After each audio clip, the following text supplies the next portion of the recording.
Жалпыға сәлем. Бүгін біз жастар арасында кең тараған кальян мен темекі жайлы айтатын боламыз. Көпшілік ойлайды, кальян шексем темекі шегуге қарағанда зияны азырақ деп. Ал шын мәнінде солай ма? Анықтап көрейік. Кальян немесе қазақша аты қорқор. Бұл құрылғының негізгі қызметі табақты ыстық шоқтар арқылы қыздырып, содан пайда болған түтінді су арқылы өткізіп біздің өкпемізге жіберу. Басқашалап айтқанда, түрлі улы заттарды, канцерогендер мен бактерияларды, басқа да токсиндерді адам ағзасына өкпеге тез жеткізетін сәнді аппарат. Көпшілік ойлайды, түтіннің құрамындағы зиянды токсиндер су арқылы өткізгенде су фильтрлеп, оларды ұстап қалады деп. Бірақ зерттеулер көрсеткендей олай емес. Су түтіннің құрамындағы зиянды токсиндерді ұстай алмайды. Қазіргі кезде көпшілігіміз қорқорды зиянсыз ермек деп санаймыз. Құрметті жастар, қорқордың денсаулыққа зияны жоқ, ал сулы сүзгіші түтіннің токсиндерін тазартып отырады дегенге алданбаңыздар. Жалпы табақтың шығу тарихына тоқтала кетсем, оны не үшін айтып жатқанымды соңында түсінетін боласыз. Ең алғаш европалықтарға табак өнімдерін қолдануды америкалық үндістер үйреткен екен.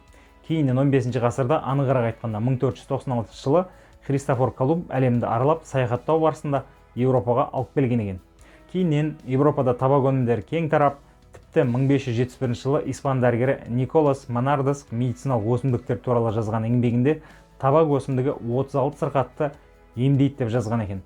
Соның нәтижесінде адамзат баласы 500 жыл темекіні шеккеннен соң барып қана алғаш рет 1964 жылы 11 қаңтарда ақш бас хирургы Лютер Терри темекі тарту аурулар мен адамның өліміне алып келетін және де үкімет бұған қарсы тез шаралар қолдану керек екенін алға тартып, Вашингтон қаласында сауда комитетінің алдында өзінің жан түршігерлік мәлімдемесін жасап, дәлелдермен көрсеткен екен.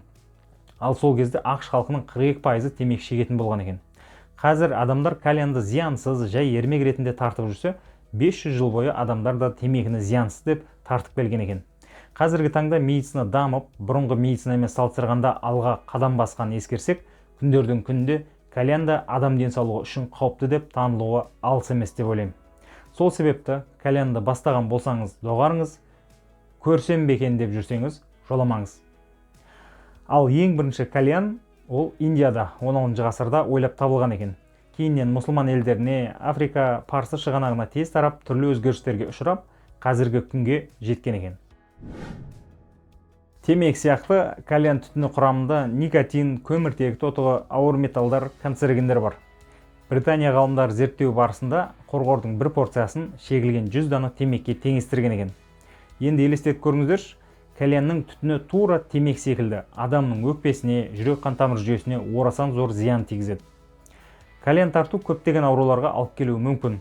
Өкпе рагына, жүрек ауруларына, тіпті бедеулікке де. Кальян тарту тістің, қызылектің, ауыз қуысы инфекциялық аурулары, гингивиттер, пародонтоз бен ойық жаралы ауруларының ауру қаупін жоғарылатады. Сізді бір рет түтікшелер құтқармайды. Өйткені бактериялар қорқордың түтігінде де, қуысында да тіршілік ете береді. Қорқор тарту кезінде бір-біріне ұсыну дәстүрі гепатит А, туберкулез, герпес сияқты инфекциялар мен вирустық аурулардың таралуына алып келеді. Осы кальянның зиянын темекі зардабымен салыстырып көрейік ендеше. Қорқор түтіні улылығы жағынан темекі түтінінен бірнеше есе жоғары.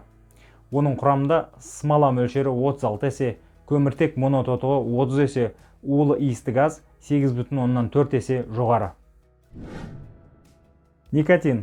Қорқордың түтінінің құрамында да темекіде де никотин болады. Қорқордың бір толтырымында 6,27 мг, ал темекіде 0,8 мг никотин болады. Оған қоса қорқор тартуды енді бастағандарда никотинге тәуелділік пайда болады. Қорқор тартушының ағзасында улы иісті газ ауқымды көлемде оттек тапшылығын туындатып, темекі шегетін адам сияқты мидың, жүректің, бауыр мен бүйректің жасушаларын зақымдайды. Бензопирен. Қорқордағы көмір 500-600 градусқа дейін қызады, ал түтінмен бірге қорқор тартушының өкпесіне никотинмен бірге бензопирен де сіңіріле бастайды. Бензопирен өкпе рагын тудыратын тұқымқуалаушылықпен берілуге икемді, канцероген секілді қауіпті зат. Енді елестетіңіз, бұл зат тек сіздің денсаулығыңызға ғана емес, болашақта сіздің балаңызға да берілуі мүмкін. Ал енді ойланып көріңіз, кальян тарту соған тұра ма?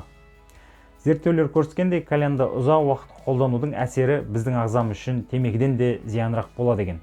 Ендеше бұл екеуінің қайсысы біз үшін қаттырақ қауіп тудырады? Өзіңіз ары қарай ойланып көрсеңіз болады. Пассивті кальян тарту туралы да айта кетейін. Біреу кальян тартып отырғанда айналасындағы адамдарда кальянның түтіннің құрамындағы токсиндермен тыныс алады. Бұл әсіресе балалар мен созылмалы аурулары бар адамдар үшін аса қауіпті. Сол себепті сіздер кальян тартылып жатқан ортада отырып, маған зиян жоқ деп ойласаңыз, сіз қателесесіз. Сонымен қорытындылайтын болсақ, темекі де кальян түтіні де денсаулығымызға қатты зиян тигізеді. Кальян темекінің қауіпсіз альтернативасы емес, яғни орын алмастырушысы емес, және оны шегудің ағза үшін қаншалықты зиян екенін біліп жүріңіз. Егер сізге бұл видео ұнап, мен берген ақпараттар пайдалы болса, видеоға лүпіл басып, арнаға тіркеліп, бұл видеомен достарыңызбен бөлісіңіздер. Олар да кальянның зиянын біле жүрсін. Өз денсаулығыңызды күтіп, жақындарыңызға қамқор болыңыз. Келесі видеода жолыққанша сау сәлеметте болыңыздар.